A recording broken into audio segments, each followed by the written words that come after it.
individual who's currently in police custody appearing, what are the security considerations that you are mulling over, I can imagine, in the lead up to Tuesday? Well, Ayanda, again, we are not going to ventilate those security-related matters in public. But as you say, there hasn't been a witness appearing before the Commission who is incarcerated. Of course, there have been many other security-related issues. And as you will know, we have dealt with those with the necessary sensitivity. But obviously, given that we are talking about security-related matters by its very nature, we are not going to discuss that in public. Safe to say it's not like any other day that we should anticipate. Can we at least say that much?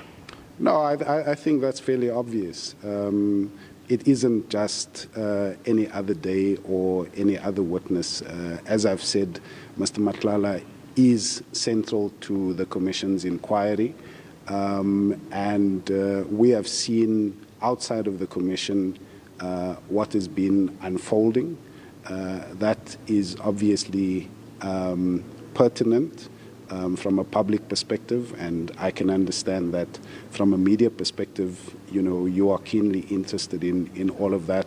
From the Commission's perspective, again, we are squarely focused, and we are looking forward to, over the coming weeks, we know that we are under a very tight deadline of 31 August, by which we are expected to deliver our final report to President Ramaphosa. And so the next few weeks are going to be quite intense. So to put it bluntly, are we going to Kgosi Mampuru prison, perhaps, like in terms of that, at the venue? This is where I think he was being more diplomatic, but I suppose, is he sitting in that witness stand, or are we going somewhere else, Epongweni, a trip to Epongweni, Jeremy? Maybe you're looking forward to a trip to Ebongweni. I'm not going to answer that question. Okay. Just one last question. We do know that in the beginning, Kat was scheduled to be your last phase 2 witness. Is this a signal that we are now heading into phase 3 and wrapping up the work of the Commission? I see you scrunching up your face. Maybe you are incorrect about that detail, but that was the understanding that I had. However, you can correct us as to whether or not this is a signal into us moving into phase 3, which is the final portion of the Matlala Commission hearings. No, Kenny, actually, the Commission has quite a number of witnesses to get through over the next few weeks. And yeah, again, we don't ordinarily talk about who is coming, when they are coming, what preparations we are making.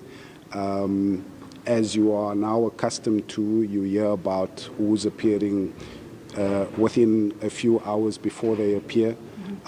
So we have quite a list of witnesses to get through yet, and you will see that unfolding over the next few weeks. Needless to say, there are many, many sensitive issues that the Commission is dealing with, Zianda. And I certainly am not going to talk about what we are dealing with at the moment, but we are due to hear Mr. Nku's testimony. We've adjourned, I think Justice Madlanga said, for an hour or so. We'll make an announcement in that regard. But yeah, we again are focused on the witness who is currently before the Commission.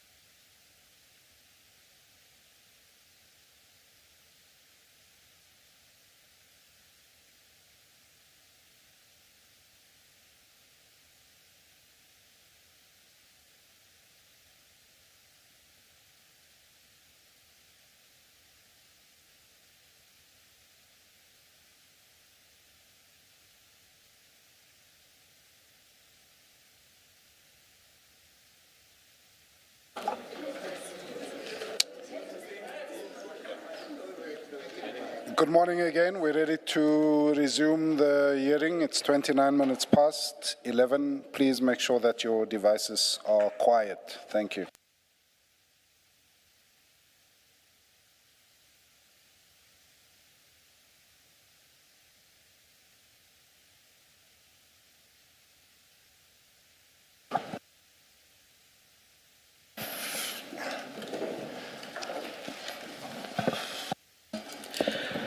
My Latin lecturer at university used to chastise us verbally when we tried to translate a Latin text to English and still did not make it. In that verbal chastisement, she would say, the mountain was so much in labor only to give birth to a little ridiculous mouse. I'm sure that that's how everybody is going to feel today. Why do I say so? There are security concerns about Mr. Nku. We cannot hear his testimony. The hearing of his testimony will be, or is being postponed indefinitely. An announcement will be made in due course as to when the testimony will be heard and under what circumstances. We do resume tomorrow at 9:30. Let's adjourn and resume at 9:30 tomorrow.